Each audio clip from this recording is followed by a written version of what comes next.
Yes, well, good afternoon, all.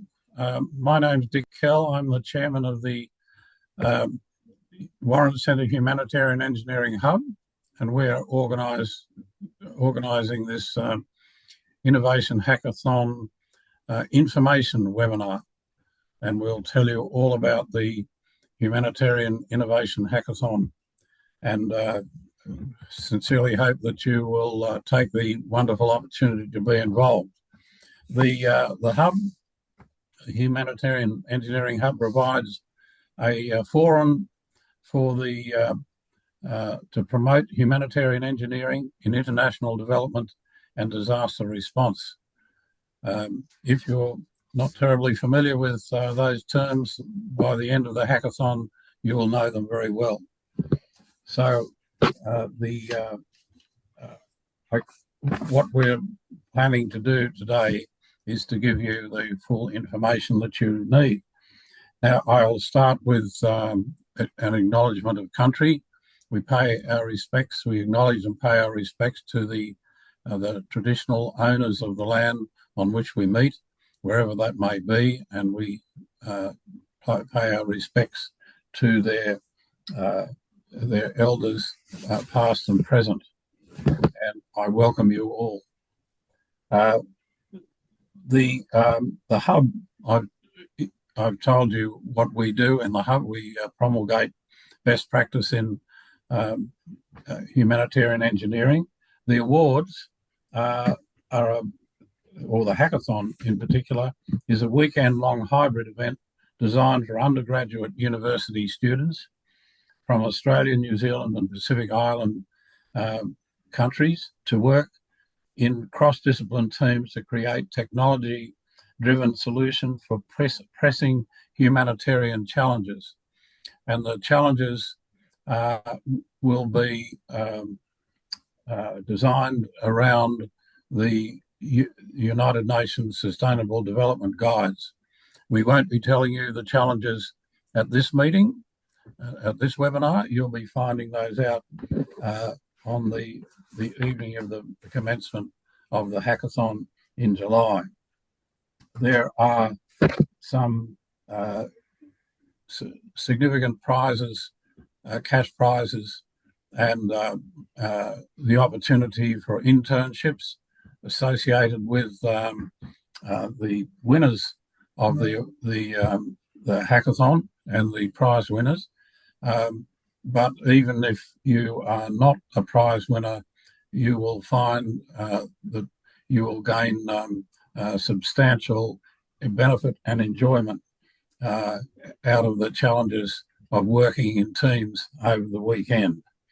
So I can't guarantee you a prize, but I can guarantee you a very good time if you and a great experience if you get involved. So I will now pass over to John Donoghue and his team who organised this event, and so they will take it from here. Thank you, John. Good afternoon, everybody, or morning or evening, wherever you are. My name is John, and Clara's with me as well. We don't have the schedule that she says hi, but she's here. You say hi, Clara, it's okay. And we've been running this hackathon for a few years now, and this information webinar is mostly here so that we can put together what happened last year, what we're looking forward to next year. Oh, this year, sorry. We're not going to tell you what the challenges are, though. That's a secret. And hopefully, if you're thinking of taking part in the hackathon this year, this will help you make your mind up and be part of something that people generally have a lot of fun. It's very challenging, but it's very rewarding. It's like running a marathon. It's not fun while you're doing it, but when you get to the end, you're very happy. And I'm sure some people running marathons have a great time. Maybe I'm just projecting. And with us, we also have Tennille Cicluna from The Big Creative. She's been running with the hackathons here since the very beginning. And she's gonna talk to you a bit about the rules of the hackathon and the program overview. If you want to take over, Tennille. Yeah, awesome. Thank you, John. I have been the oldest member now. I think I was at the original hackathon in 2019, so that's crazy town.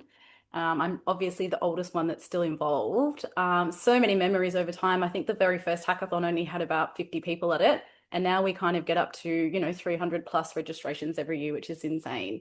So we continue to grow every year. It's always a really, really fun experience. And I can't recommend that you just get, it completely absorbed into the entire program and the weekend of activities and things like that. As Dick has also sort of just mentioned, that all of the challenges that we work on strongly align with the UN SDGs.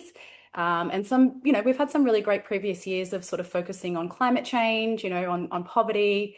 We do a lot with sort of aiding island communities and provisions of clean water. So there's obviously some really interesting things to kind of work on in that sort of context. But just to give you an understanding of how the whole weekend works, so you can actually join us in 2 different capacities. The most common way is via what we call Hack Live. So Hack Live is a live stream that goes for 48 hours. We start on Friday afternoon and it goes all the way until Sunday afternoon, and we stream the entire program from there. So this is actually set up and operated out of the Sydney Knowledge Hub. But you can access it from our website, and it's basically how you follow along and understand where you're supposed to be, and get the program overview and things like that directly to you. So we're streaming that over the course of the weekend. So it opens with what we call the opening ceremony, and that starts on Friday afternoon. And it's a really, really important session to come to, because first and foremost, we actually announce the challenges there. So we announce the challenges, we go through them in great detail, read out the challenges, make sure everybody from that stream and from that program and everyone that's participating around the world understands what the challenges are going to be for the year. We also, in that session, give some ability to go and meet your team. So there's some really fun things to do where you go and actually meet with your team. And then you're tasked with what we call your very first team challenge, which is actually a really fun one to do. So it's a highly recommended kind of kickoff session. And then the Hack Live stream then closes on Sunday afternoon, where we actually announce live the top 10 finalists for the year. So it's an action-packed couple of days that happens on that stream. The second way that you can actually join us is live. If you're in Sydney or if you're feeling like traveling, we have a live hacking site that also operates out of the Sydney Knowledge Hub. And this is just an amazing little photo there for you to see how that kind of works. But this is a great way for you to actually have face-to-face kind of context for the hackathon experience. So sometimes this might actually be a situation where 2 people might be in this particular facility, and there might be 1 or 2 people that are actually in that team online. And then sometimes other teams are fortunate enough to have everyone within their team in the hacking facility. So we can't recommend, if you're in Sydney, to come along. It's obviously really, really fun to be able to do this entire weekend program, face to face. So yeah, I've just got some photos over the last couple of years. I might just give you a little bit more of an insight into how the program kind of takes shape, and all of the wonderful little kind of hacking teams that we've had over the last couple of years. I think some really important things, obviously Dick has mentioned it, but obviously our hackathon is open to all university students across Australia, New Zealand and the Pacific Islands region. So we extended a few years ago above and beyond Australia, and we're seeing some really significant take up from those other regions. And even last year we had, I think, one of the top finalists from a Pacific Islands team, which was really cool. So this year, the dates are going to be from Friday, the 17th of July through to Sunday, the 19th of July. We've got some amazing prizes. So these are team prizes. The first prize is $5,000. The second is $3,000. And then the third prize is $1,000. I'm actually going to show you really quickly our highlights video from last year. Welcome to the Humanitarian Innovation Hackathon for 2025. Streaming live from Sydney Knowledge Hub at the University of Sydney. My group is working with Vanuatu. They don't have much access to arable land. I was considering something of like a farm, built and up. Yeah. Oh, that was fast. What's your background? What degree are you doing? We're all software engineering and stuff. We all like data science students trying to innovate something. Yeah, cool. Creative outside the box. Yeah, like I've never participated one, and it's like my last year of uni, so I thought it'd be fun to do. It's really cool that we've got mentors that we can contact whenever we need, and Slack channels really help. You don't have to go and find everyone. It's all online. It's pretty good experience. Like the time crunch is a big massive thing. Like it's 11:30 now, and we're like, we haven't started on a lot of things that we wanted to. The winners will be officially announced on World Humanitarian Day, Tuesday, 19th of August. That's awesome. So that's obviously just giving you a little bit of insight into the winner announcement. So that actually happens on World Humanitarian Day, which is August 19th. So we announce the top 10 finalists at the end of the weekend on Sunday over Hack Live. And then we have a couple of weeks where we actually go through those submissions in really great detail with our top finalist judges. And then those judges then pick the top winners, which we announce a few weeks later. So it's a really fast-paced hackathon, obviously having the entire weekend just to kind of hash out all of the challenges and come to some agreement of a solution and then develop a video that actually pitches that over to the judges is a huge undertaking for anyone for 48 hours. But we also just find that it's a really rewarding experience being able to work in such a sort of fast-paced environment, and, you know, being able to kind of collaborate in that kind of way with new people is also such a wonderful experience as well. So we have expressions of interest open at the moment on our website. So we'll be opening official registrations in a few weeks, but at the moment you can actually just go to the Hack Live website, which I'm just going to pop up now before I wrap up my little presentation. And yeah, this is where you basically head to at the moment, and you'll be able to, actually just do the expression of interest form on there. Just before I do hand back over to John, I do want to actually just quickly go over this crazy list of participating universities at the moment. We add like 2 or 3 onto this every year. It's insanely big already. So we're always looking for new universities. So if you're on our webinar and you're not listed here, then please, please, please, please register. But we have a huge amount of obviously universities participating at this point. Okay, I'll hand back over to John. Thanks, Tennille. That's really great. It's always exciting to see how many students we get from around the country and internationally, and we're always trying to grow. And we welcome students from anywhere eligible. If you're already on the list, great. If you're not on the list of universities, even better. Just want to quickly, we're going to have a Q&A session at the end of our presentations, but we do have a Q&A section in the Zoom here that people can write a question in at any time. And if we know the answer, Clara and I will just type it in if it's something quick. And if it's something more important, we'll save it to the end so that if your question doesn't get answered straight away, don't worry, we do see it. A few quick ones though. You can form your own teams. You can bring your friends. If you're on your own, we can assign you into a team. There will be we've got a whole system for that. We'll ask you about your likes and dislikes and, you know, long walks on the beach and sunsets and things like that, and try and match people up to groups that we think will help you have a great time. And so, yep, thought we'd get that covered quickly. We've got a lot of questions about PEP hours. That's a Sydney Uni thing only. That being said, if you go to another university that does a similar sort of professional engagement program where you get credits for being involved in industry events and training and things like that, we've written letters of recommendation to other universities in the past that have gotten those students points in their various programs.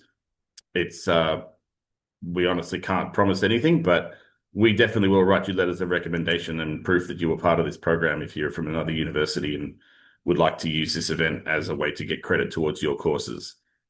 Just letting you know that. But there are so many different universities, so many different programs.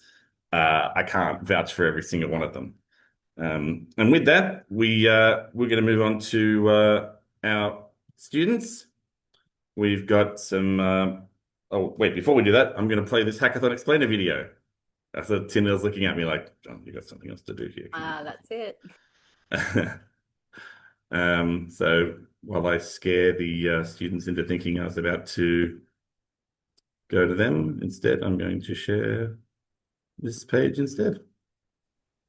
This is all part of the plan, guys. I swear. It is always part of the plan. And I'm just gonna, I can't show this out. That's okay. All right, here we go. Let's go like this. Go like this. All right, you're gonna hear my voice in this. Want to solve the biggest challenges facing the world? Join the Humanitarian Innovation Hackathon and take part in a unique look into the field of humanitarian response. The Warren Centre is proud to present the competition hosted here at the University of Sydney. Launched in 2019, our annual competition is the perfect chance for you to gain skills in humanitarian engineering by tackling real-world issues, from poverty to disaster response and climate change.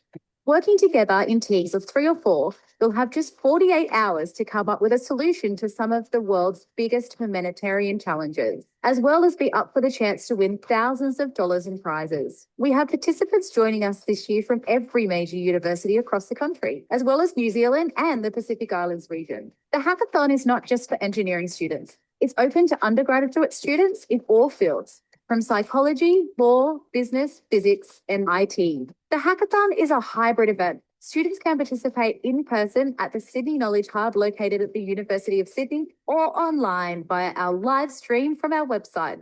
This year, teams will be asked to solve one of 3 proposed challenges based around real-world humanitarian issues. Each team will select a country to serve as a case study for their challenge and design their solution to meet the country's needs. Over the weekend, teams will create a 5-minute video outlining their solution and how it could be implemented. Often the hackathon challenges will focus on the Pacific Islands region. Home to millions of people, there are thousands of islands across the Pacific. Many islands in the region are facing pressing challenges, from extreme levels of poverty to raising sea levels and the threat of climate change. Papua New Guinea, the Solomon Islands, Timor-Leste and Vanuatu are among the 50 least developed countries on the UN Human Development Index. Every island is different. Kiribati, Tuvalu, Fiji, Samoa, Micronesia, Tonga, the Marshall Islands, Palau and Nauru all face very diverse challenges. As the people in the region work to improve their lives, they seek not just short-term economic boosts, but sustainable and long-term lasting development.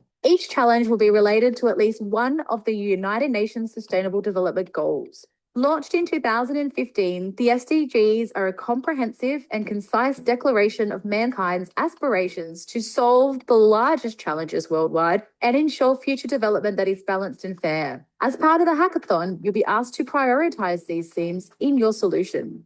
Each team will be assigned a mentor with expertise in the challenge fields to support their needs throughout the weekend. They're also there to assist you with any questions that you may have, as well as provide professional insights. Get ready for an experience that will expand your knowledge of the challenges facing the Pacific Islands region. Visit our website to register. All right. Okay. Well, that's made it as clear as day for what we're looking forward to this year. Thanks, Neil. No problem. So now we will talk to Team Thread. And I'm going to try and pull a rabbit out of my hat and share this video instead for everyone. This was Team Thread from the University of Sydney. This is their submission from last year's hackathon. Welcome to 8 News. Tonight we are taking you to Papua New Guinea, a country battered by flash flooding as climate change exacerbates natural disasters in this region. These floods accelerate topsoil erosion, wiping out crops and fertile soil across the highlands. This has become a major issue across the country as food supplies become more critical. So how might we prevent topsoil erosion? Researchers at the University of Sydney have identified a solution using mycelium, a root-like structure from a fungus. This naturally occurring substance holds together the soil and promotes top water runoff. The best part? It's naturally occurring in Papua New Guinea and is beneficial for food crops. We are now joined by Dr. Jijith, food and agricultural researcher at the University of Sydney. You mentioned that your solution, My Soilutions, can protect the farming land of the region. Can you talk us through how this process works? So we're working with the Rhizophagus irregularis, which is a fungus that is found in many soils of Papua New Guinea. So we're not introducing anything foreign, we're making use of what is already present. So what happens when the fungus is in the soil? So once the spores touch soil, they germinate and they start to form these hyphae, which are these thin filament-like threads that essentially then form a net, and this net is called a mycelium. So these mycelium filaments wrap around the root tips and soil particles, and they essentially link them together, making it very hard for them to move away in periods of heavy rain. So does this directly tackle erosion? So topsoil erosion is one of the biggest issues that our farmers face, and when soil is lost, it's not just the ground that's thinning, it's also the nutrients. So our approach aims to solve both. It aims to stabilize the soil and boost nutrient access. How does that help the nutrients? So the fungus improves nutrient delivery, especially phosphorus. Now, Papua New Guinea soils are rich in iron and aluminum oxides, but this locks away phosphorus from the plants. Rhizophagus irregularis would bypass that barrier and deliver phosphorus directly into the root system. So you get stronger and healthier crops with less need for synthetic fertilizers. Does this affect the crop in any way? Not at all. It supports the crop, so it doesn't interfere with how the plant grows, and it doesn't touch the edible parts. So no mushrooms, no toxins, just better access to resources. In your research, you've mentioned that you need agricultural byproducts for this fungus to work. What role does that play?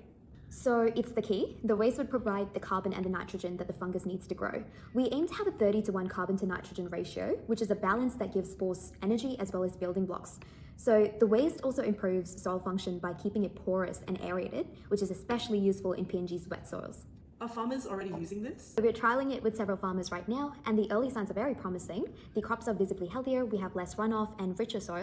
We actually get to meet one of these farmers today. Please welcome Farmer Pratul from the Papua New Guinea's highland region. As a sweet potato farmer, he supports the production of 43% of the food energy in Papua New Guinea. I'm a sweet potato farmer here, and yeah, the floods are bad. They always come in, take my soil away from my crops, and the crops just fail. That's really unfortunate. So what happened this year that was different? Yeah, so this year, it's the season of my sweet potato crop. I used mycelium, and I've noticed like my soil does not run away as much, and like even in the case of flash floods, my crop has still been healthy and pretty good. So what's the process like as a farmer? Oh, it's pretty simple. I haven't had to do anything more than I do usually. I have a lot of agricultural waste from my harvest, so I just use that and put it in a compost bin. I have some friends who grow like bananas and coconuts and coffee, and I take their leftover materials as well, put it in the compost bin. After like 4 to 6 weeks, I have brand new compost. I just mix in my fungi spores into that and plant it when I plant my new sweet potato crop. Now, I only need to procure this fungus the very first time, and every subsequent times, I just get it again from the crops that I harvest. And it's a loop. It doesn't cost me anything. It's cheap, it's sustainable, and I love it. My crops are great. My soil doesn't erode anymore, so I'm a happy farmer. Now, looking at the affordability and sustainability of the solution, we are joined by Dr. Chopra, humanitarian engineer at the University of Sydney. Hi, Dr. Chopra. So how can this be integrated into Papua New Guinea? Our mycelium-based biofertilizer requires 60 grams of Rhizophagus irregularis spores per hectare, costing $8.40 USD, 20 times cheaper than the $172 farmers spend on NPK fertilizers per hectare. The cost of compost itself is virtually non-existent, as farmers can create their own from their agricultural waste. Once applied, the fungus reproduces naturally, allowing farmers to reuse spores from their own fields, cutting long-term costs. So from this, we can see that my solution isn't just a product, it's a pathway to resilience. Designed for flood-prone Papua New Guinea, our mycelium-based solution naturally strengthens soil structure, reducing erosion and retaining vital nutrients. By addressing both the physical degradation and soil health, my solution empowers farmers to adapt to climate change without disrupting their existing practices. It's low cost, scalable, and sustainable, because true innovation doesn't just fight the problem, it grows with the people who need it the most. So, from that team, we've got Queena Wang and Jia Chopra and Pratul Singh Raghava. Welcome, guys. Thanks for being here today. Particularly, I know it's a big effort for everyone to be here today. Jia is with us from New York State. And so it's about 8:30 in the evening for her down there. So thanks for making this effort to chat to us. So I'll ask you guys a couple of questions. And first up, can you guys, when you put your presentation together, when you worked on this video and you submitted it, how did you feel about it? Did you think it could be a contender, or did you not like it? Well, our money was on Farmer Pratul, so we hope that he would pull through from the video. But yes, we worked hard on it. We obviously strive to win for the competition, so I won't say that we were completely humble and saying that we won't win, but we did. Our mindset was that we wanted to be one of the top three. And we had confidence in, I guess, our innovation of our solution. We checked with our mentor that it was something new, something worthwhile for the competition, and it hasn't been done before.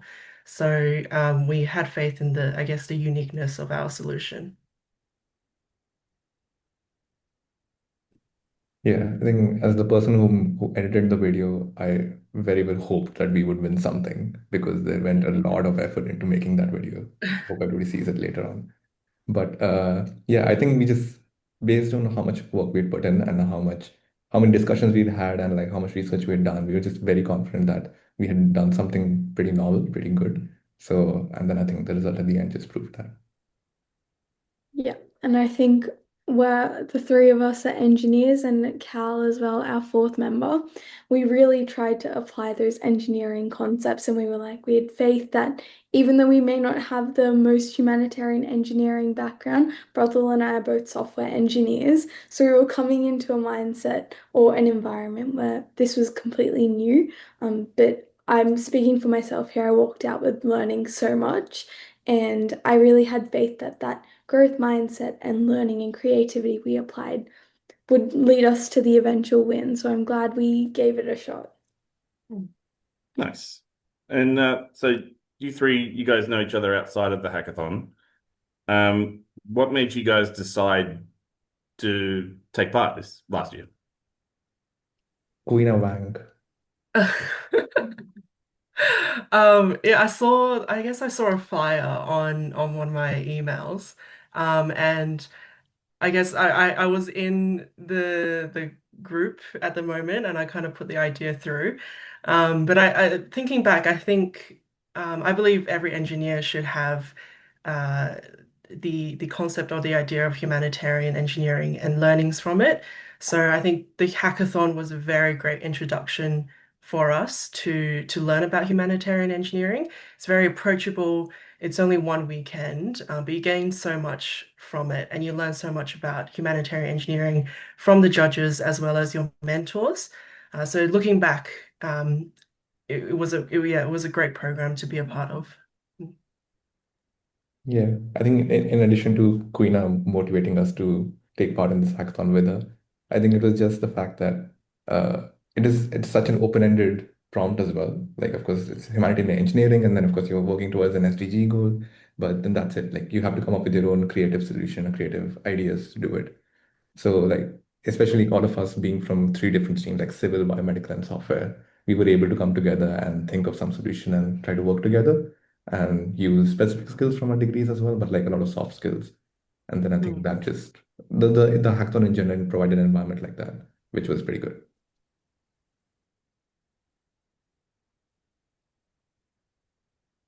Okay. So next question, sort of similar to the last one when you talked about learning more about humanitarian engineering.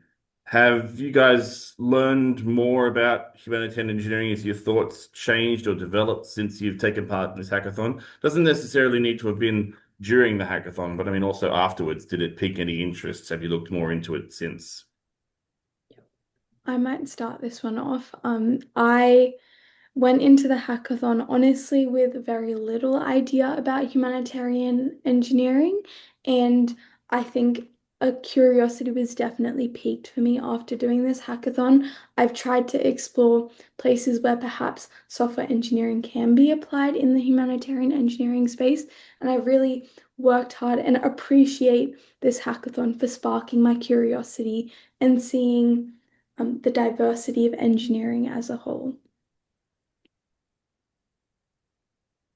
Yeah, I think for me, it started on the day where we saw the presentations of all the other groups that had participated. Like, I think every single group, regardless of what the result was, like, they did a fantastic job. And like, it just opened all of our minds so much, like, to all the possibilities that are out there.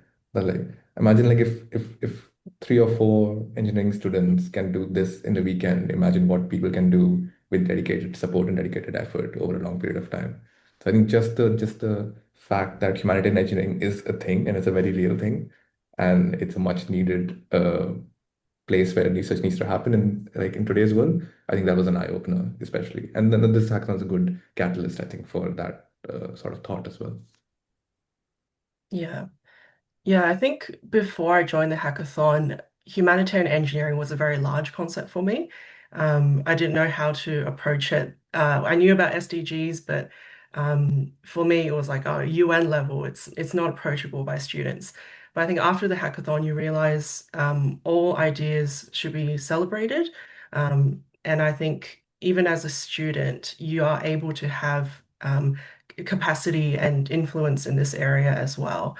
So I think after the hackathon, it piqued my interest, and I actually joined a field work over at Manila, Philippines, a few months afterwards. And there I got to have a hands-on experience working with the locals in the area. So I think, if anything, it leads you to a completely new area of engineering, and hopefully that can lead you down a road where it won't just be a weekend, but your ideas can be kind of developed and have real world impacts as well. That's great. It's always one of the main things this hackathon is kind of the goal was when it started was to raise awareness because a lot of people don't know or haven't heard of or aren't sure about what humanitarian engineering is, or where it fits or how it works. So it's really great to hear that you guys have not only enjoyed the weekend, but kept the ball rolling in certain areas of your minds. Okay, I got one last question. Feel free, look, if you're coming back this year, you don't have to give away all your tips and tricks. But do you have any tips or tricks or, like shortcuts or efficient ways to do things that you might want to share with potential competitors this year's hackathon? I can start on that one. I think you have to keep your mentors close and you have to keep your friends even closer because I think those are the only two people that will like get you through this experience the best possible way. Because it's a ride. It's a great ride. And then I think even in spite of the project we worked on, in spite of what result or whatever, I think the best experience that all of us walked out of that weekend with was just the fact that we spent 48 hours working on a great problem and then tried to brainstorm, try to solve it, and like we had a lot of fun in the middle as well, like shooting those videos and doing all the script writing and all the research. So it was great fun, and I think it's even better if you have friends around you that you can drag into this competition because you're gonna have a blast. It'll be a weekend well spent working on something, irrespective of the result. And then, of course, along the way, to help you, I think your mentors that are assigned to you are really, really helpful. We were lucky to have like Ashley assigned to us, and I feel like at a point where we had ideas but not really a direction, our mentor was able to guide us through that problem and sort of enable all the thoughts and all the processes that we need to think of and all the things and the angles that we need to cover. And I feel like whatever we ended up at the end with the video that we made was good because we had some good insights from our mentor along the way. I would like to just encourage everyone to, first of all, don't be afraid to be innovative and like start with the strangest idea and then it'll go somewhere. You genuinely never know. And also, don't be afraid to show yourself in the video. Now, unfortunately, the recording didn't work so well, but we had Farmer Brothel, and this was a wonderful random idea that came to us literally, I think, on the last night of like the night before the submission, and we were screaming to film the video. We were like, we need Farmer Brothel in this, and it was something that we knew we wanted to showcase and be creative in our video because we were hoping that the judges would be intrigued by this different approach that we took to our video, which was, if you couldn't tell, a bit of a newscasting webinar rather than a simple information dump. So we tried to create it engaging in this way. Yeah. Well, I think Printo and Gia pretty much covered all our tips. But maybe I can give maybe some practical like tips. We were in a room the whole weekend with whiteboards. I really recommend you find whiteboards. You have your storyboarding, have your ideas all written out really widely so you can kind of see the whole picture and just work together the entire weekend. There's times when you can go research, but there's a lot that come from discussion that you can't get from working by yourself.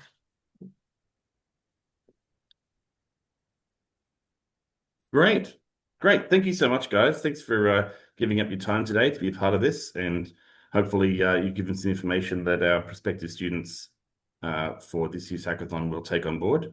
And if you aren't participating in this year's hackathon, it'll be all the poorer for it. But hopefully we'll see you guys there.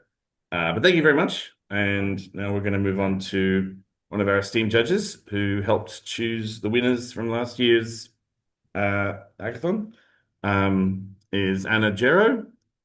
Anna Gero is a PhD candidate at Griffith University and is a research director at the Institute for Sustainable Futures at the University of Technology, Sydney. Hello, Anna. Hello, thank you for having Hello. me. No, thank you for being here today. We really appreciate it. This is, from what I understand, this is your second year, 2025 is your second year of being a judge. So that's always a good sign when people come back more than once. So since you did come back more than once, clearly you must have enjoyed it in some way. What is it about this hackathon that has encouraged you to volunteer your time and expertise to help judge the winners? Yeah, thanks for the question. I think what I like about it is that it's open, like you've said multiple times, it's open to undergraduate students from any discipline. I think it's fairly well established that tackling any complex humanitarian challenge requires us to go beyond single discipline thinking. So this hackathon really encourages that. I like being involved in initiatives that encourage that interdisciplinary, transdisciplinary, real world problem solving. And it's an opportunity for students to, draw on the theories and lessons and insights from their university courses and apply it to a real world setting. So as a transdisciplinary researcher myself, I've felt that as a judge, I can offer sort of a broader cross-disciplinary lens in my judging of the entrants. So my work over the past 17 years has been in the Pacific and in Asia, and that's really taught me to value not only different disciplines, but different worldviews and knowledge systems as well, and how we tackle complex problems. So I think in addition to that, this might be a little bit out there, but I think, the focus on the Pacific Islands region is fantastic. And I think what I've learned is what I can bring is, the histories and legacies of things like colonialism, unequal power dynamics, social inequality. These things might not really be at front and center in the students' minds. But as a judge, I've appreciated the opportunity to think about how students bring these kinds of concepts and thinking in. So thinking about how their entries are grounded in cultural, environmental, political realities, rather than always defaulting to that overly technical or externally driven approach. So I guess in saying that, what motivates me most is encouraging students to not only reflect on what they design, but how they design it. And you can put that into your submission. And I think we've seen some great examples of that in the past, including Thread. So I love seeing submissions that are grounded in local partnership, contextual understanding, and a recognition that addressing the SDGs and any sustainable change requires community ownership and leadership as well. Thanks for that. That's even for someone who's been part of the process, it's still always informative to hear it put out like that way. What are your thoughts on the importance of humanitarian engineering in the current Pacific Island environment? Yeah, I think, like I've just mentioned, navigating, the polycrisis that we're in, including the humanitarian challenges, like we need multiple disciplines, like we've said. So I think it was raised in the video, we've got engineering, but also political science or sociology, economics, gender studies, Indigenous studies. This is all relevant to the hackathon entries. So yes, humanitarian engineering is obviously really important in the Pacific, but that role's most meaningful when it's in partnership with local experts, with governments, communities, when it recognises and respects the knowledge systems that have sustained Pacific communities for millennia. So I see humanitarian engineering as really important as a contributor within sort of a much broader ecosystem of expertise. So we know that the Pacific has deep local capacity already, innovation and leadership in its own context and culture. So engineering solutions are going to be most effective and sustainable when they build upon that rather than replace that knowledge. Okay, great. And then one more question for you. Without giving away any secrets or creating any guidelines for students, what do you personally like more in a hackathon solution video? Do you style over substance, or are you very technical? What do you like to see in your videos? Yeah, it's a really hard question to answer, but I think I like innovation paired with realism. So yes, be creative. Yes, be wild. Go out there, be imaginative, but to be sustainable and to be taken up in reality, it's got to be grounded in that local culture and environmental context. I guess also innovation doesn't always have to be futuristic or highly technological. I think innovation, let's think about that in a really broad sense. Some of the most powerful solutions might be grounded in traditional knowledge, place-based understanding, or approaches that have, supported communities for generations. And again, I think we saw some of those last year in the entries, which is really great. So I love seeing when students think critically about feasibility and community ownership and how their innovations align with that. And when teams take that extra step to situate their innovations within the lived realities of the community or the context they're working with, it becomes far more compelling. That's awesome.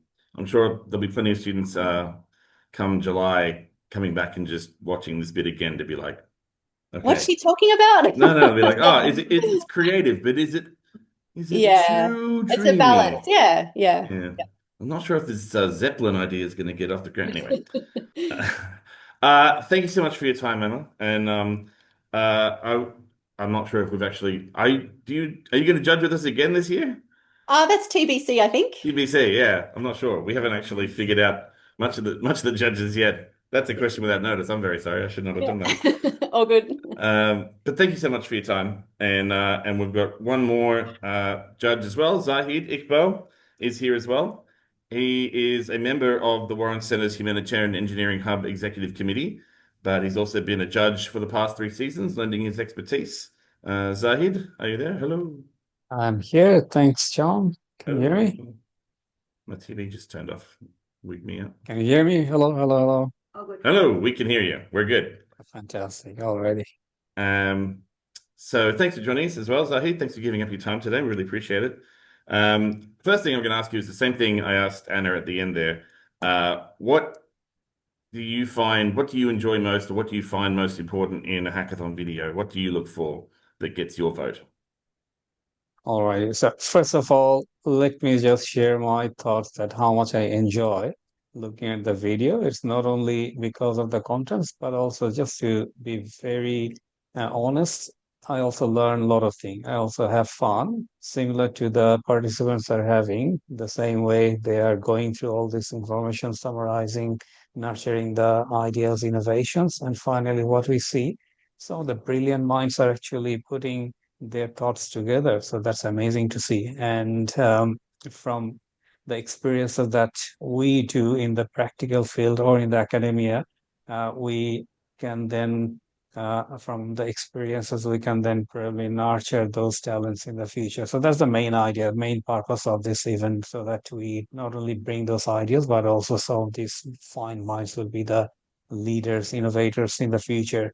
So this is a great job, and I really enjoy being the judges in the last couple of years. And obviously, one of my colleague, Dikel, who is also the chairman of this executive board, he's also here. So he will be sharing his thoughts on what the Humanitarian Engineering Hub is doing. But from the perspective of being a judge, I was hoping that there will be more questions coming about how it is being or what actually what the judges wants to see, but probably they participants may not be fully aware that there could be some of the judges here today. Otherwise, there will be a lot of questions coming, I'm sure.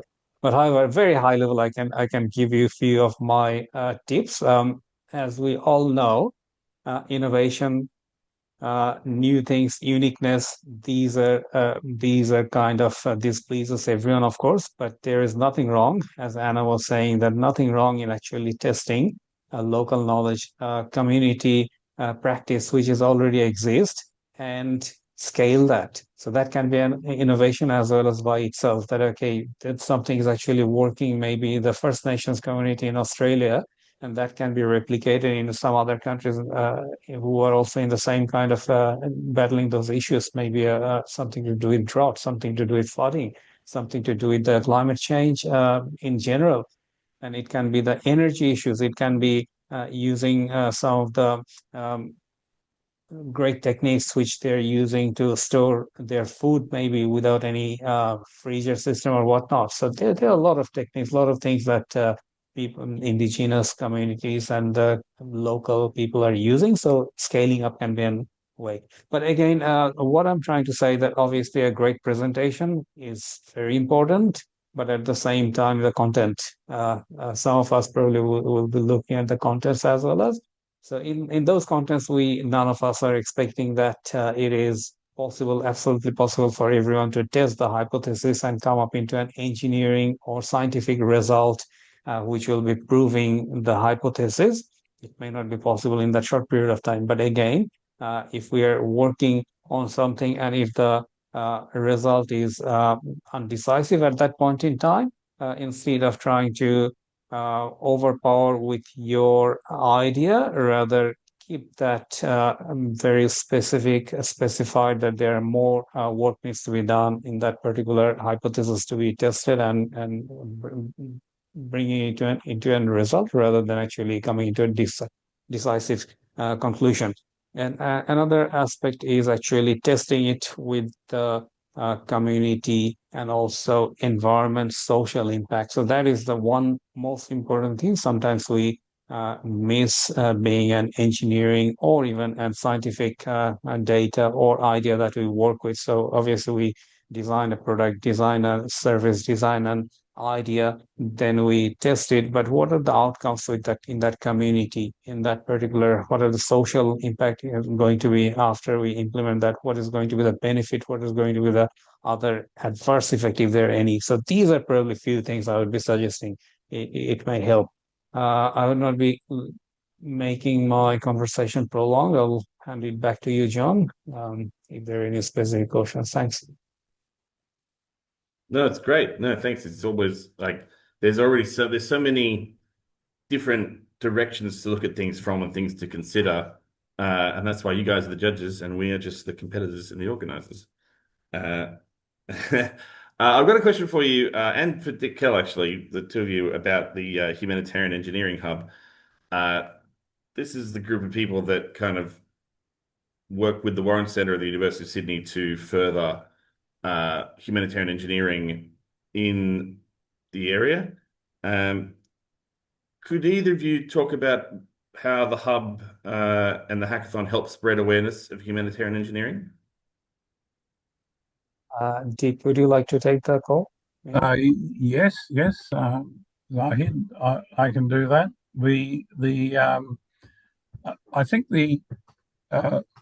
in fact the group, the Quina and Dia and Prahil, I think identified their own experience, and that is the wider experience or the aim of these the hackathon awards. The Gia said that what this demonstrated to her, she was not familiar with humanitarian engineering, but it demonstrated the diversity of engineering, and that is one thing that all of us as engineers need to recognise. It's a very diverse profession, and in fact that goes for the other professions, students from or undergraduates from other professions or disciplines too. It broadens your view and makes you familiar with the diversity. Quina said that every engineer should have the understanding of humanitarian engineering, and that's so that all of us should be working towards improving the lives of people, and particularly people in lower socioeconomic circumstances, and we can do that. But don't lose sight of the fact that Farmer Prahul's comment that the weekend was very well spent. In other words, he enjoyed it. He rose to the challenge. What the challenges are, they will be, as we said, based around one of the UN SDGs.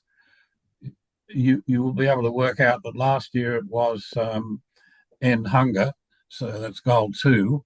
So you can be sure that it won't be goal 2 again this year. So that's one clue that you can have when you're thinking about it. But you don't have to be deeply knowledgeable about the SDGs. what you need to be is innovative and creative, and it gives you the opportunity to be innovative and creative in the competition. So I believe that it's a very big field, humanitarian engineering, and it has worldwide application.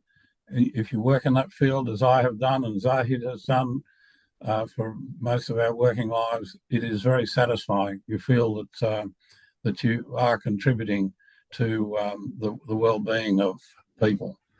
So I think that would be my response, John. Great. Zahid, did you have anything else to add, or we're good? Absolutely. Deek has covered it, almost everything. But just letting you know and echoing with everyone that it has been a rewarding journey. And when you do something for a bigger audience, bigger people, and you can see the impact, you build a bridge, you see that thousands of people are getting benefited, and the engineering behind it and the challenges behind it are you solve those problems day in, day out, and you see the outcomes. So these are the beauty of working into the large scale engineering, humanitarian engineering, anything you're solving a problem of a bigger community, bigger issues through your knowledge, through your experiences. So that's what we all do. We practice this in the development world. That's true. And John, if I could just add, picking up on the point that Anna made so well,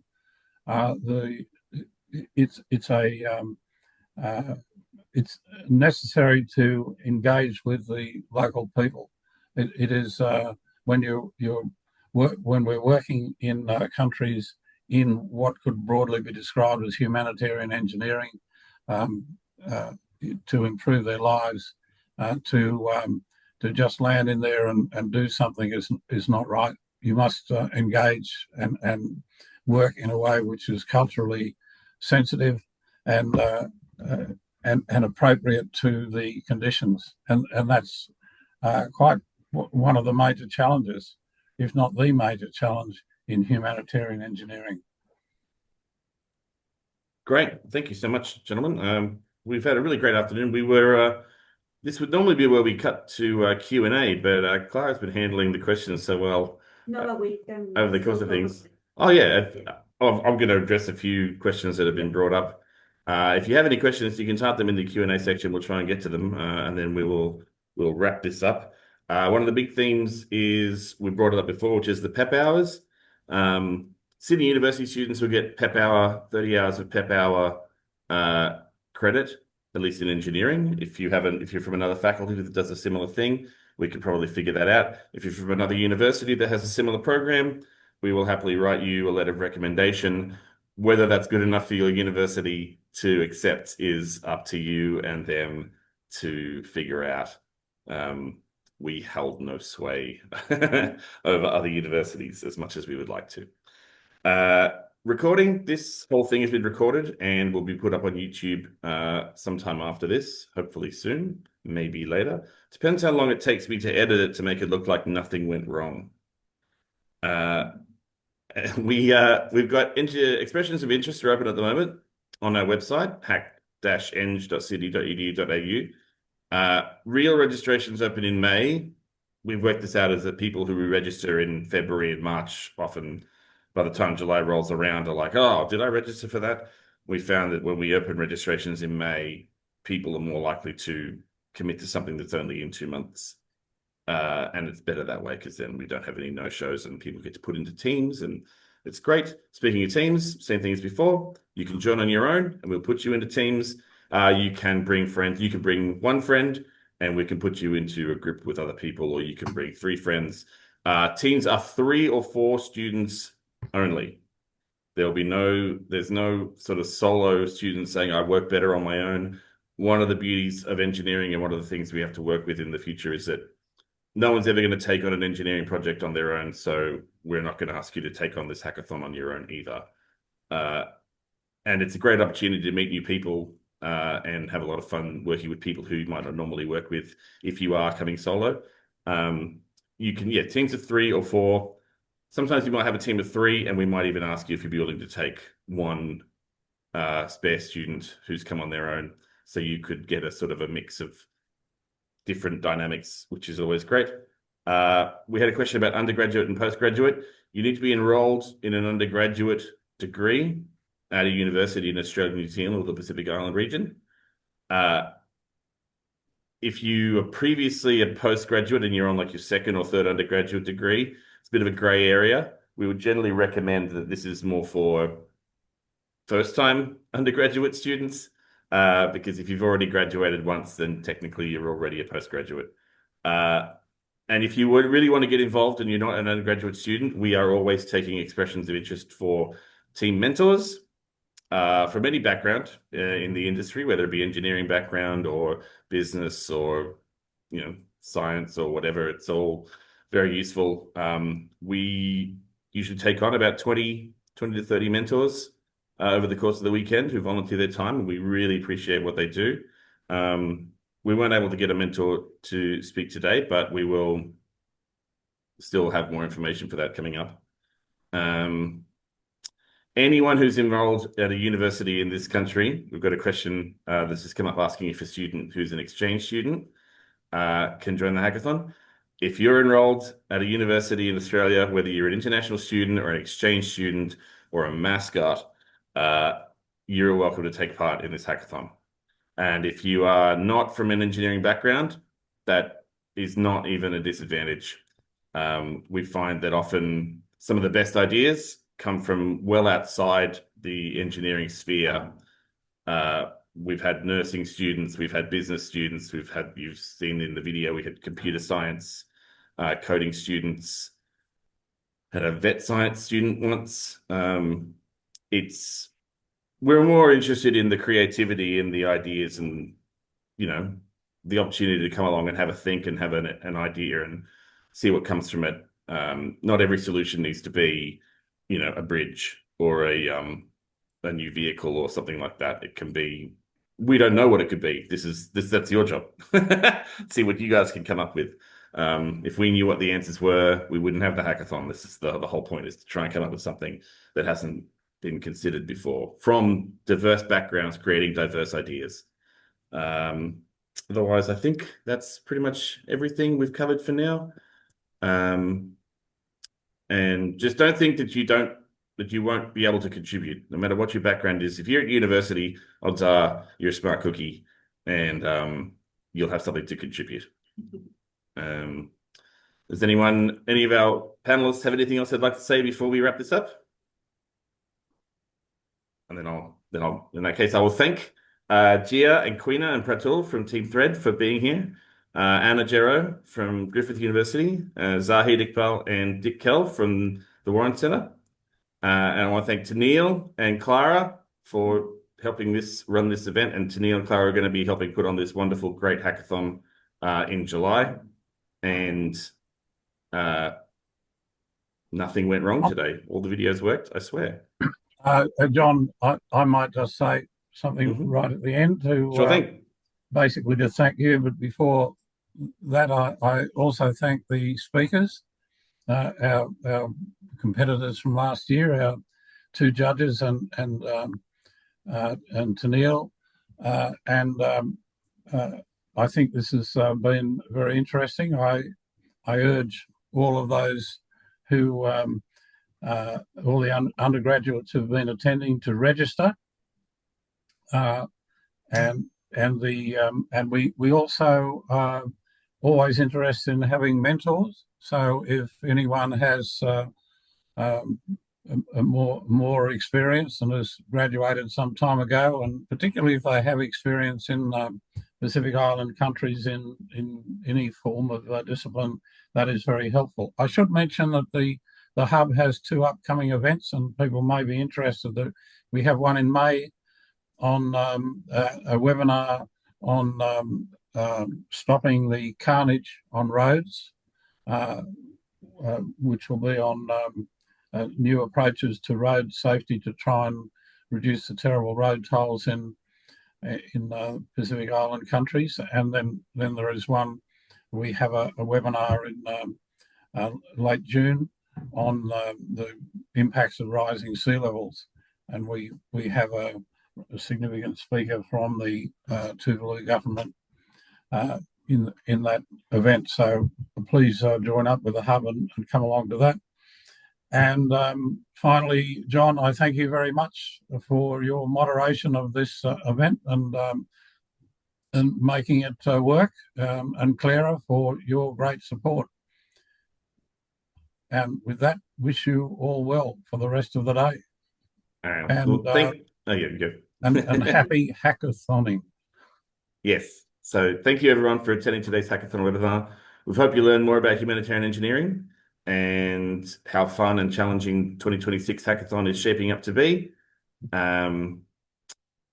Clara's put the link in, so I don't have to do that. Thank you to all of our speakers once again for taking time out of their day to speak about their experiences. Go to the hackathon website, hackeng.sydney.edu.au. Check that all the time. That's where all of our information is going to go through. We might send email updates occasionally, but if you're ever trying to find out something, that's where you go. That's where all the latest information is going to be. And otherwise, we look forward to seeing you guys in July. Information about teams and stuff will all come through their website as well. And thank you very much. 5+1. Have a great afternoon. Thanks, everybody.